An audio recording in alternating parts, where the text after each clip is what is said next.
Eh bien bonjour à tous, c'est Mineur de Crypto 2.0. Aujourd'hui on se retrouve pour une nouvelle vidéo tuto overclock sur iOS. Donc aujourd'hui du coup je vais vous apprendre un petit peu à overclock vos GPU sans trop les faire forcer, etc. Donc du coup je vais vous montrer un peu comment overclock, enfin surtout mon overclock que j'utilise moi et que je trouve super. Merci à Stegeek de m'avoir conseillé celui-là. Du coup j'ai fait quelques recherches à côté et franchement j'ai trouvé que c'était l'un des meilleurs que j'ai pu avoir. Donc je te remercie de m'avoir filé quelques tuyaux. Alors du coup je vais vous montrer un petit peu comment ça se passe pardon, au niveau de l'overclock, etc. Du coup alors on va se retrouver sur ma ferme. Alors attendez, on va aller directement ici. Alors pour aller sur la ferme, voilà, on va retourner sur la page d'accueil. Vous allez aller ici, oh, vous allez sélectionner du coup votre rig. Moi c'est celui-là, j'ai pas changé le nom, bon c'est pas grave. Alors comme vous pouvez le voir, en fait j'ai fait mes modifications sur une carte et sur l'autre je l'ai pas fait justement pour le faire avec vous. Alors moi en fait ce que j'ai utilisé, en plus comme vous voyez elle est vraiment pas mal niveau température. Elle consomme moins et elle produit plus. Alors franchement c'est le top, moi je vous dis. Du coup ce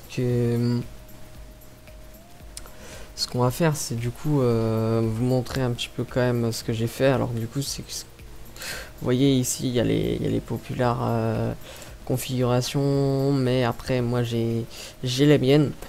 Alors du coup ce que j'ai mis en low core clock, j'ai mis 1050. Voilà, donc alors ce que j'ai fait c'est que j'ai essayé d'augmenter, baisser. Franchement en memory clock j'ai trouvé que 1900 c'était le meilleur. En fan bah j'ai mis 50% maximum, et en power limit j'ai mis 80. Peut-être que je l'augmenterai à 85 peut-être. Bon, pour l'instant il n'y a pas forcément besoin, du coup je vais laisser ça à 80, c'est suffisant. Alors du coup ce que je vais faire c'est que je vais vous montrer comment ça se passe sur la deuxième.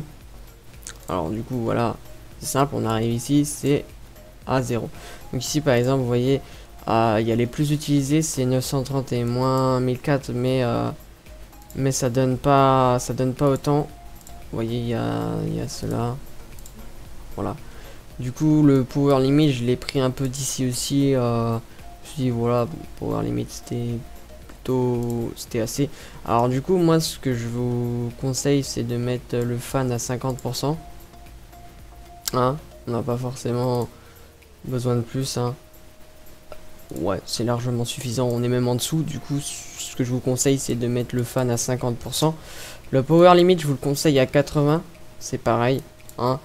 Bon déjà ça vous fait une consommation moins importante en électricité.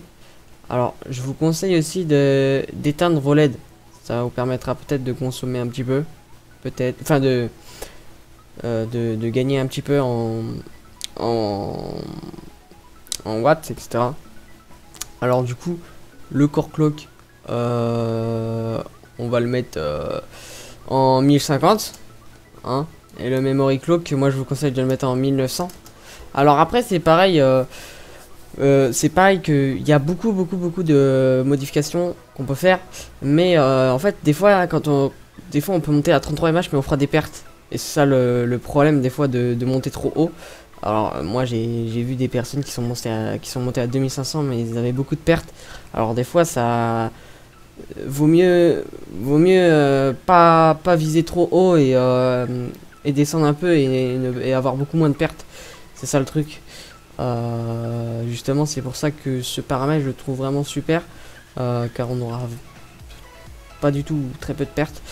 Ça dépend après de ce que vous faites. Après moi c'est un conseil que je vous donne, c'est pareil, hein, si vous trouvez des overclocks que vous trouvez mieux, bah pourquoi pas les faire.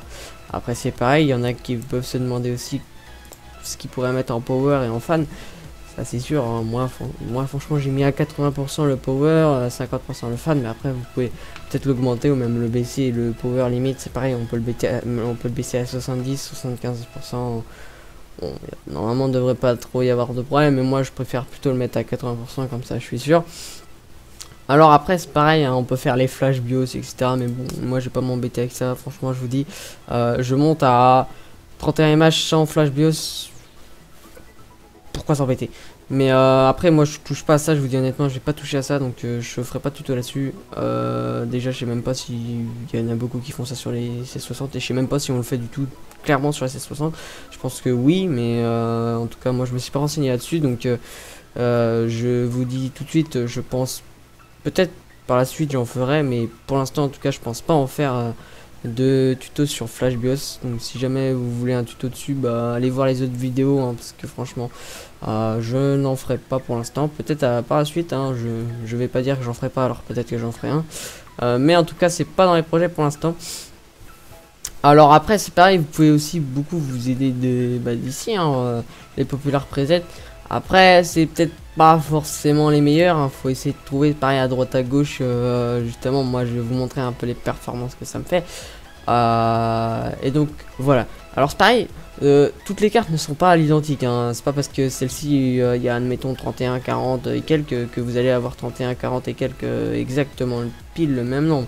Même quand elles étaient pas overclock, elles avaient 0,4 ou 5 mH de différence. Du coup excusez-moi, du coup c'est pas grave, pour la petite différence. Alors du coup ce qu'on va faire c'est qu'on va, du coup nous revoilà du coup sur iOS. Donc comme vous pouvez le voir, là pour l'instant j'ai pas refresh. Alors on va faire c'est qu'on va faire un petit refresh. Du coup voilà, ça nous détecte excusez-moi, ça nous détecte du coup les deux GPU. Vous voyez, hein, on est à 2 GPU, 54,99 mH, du coup pour 216 watts, etc. Donc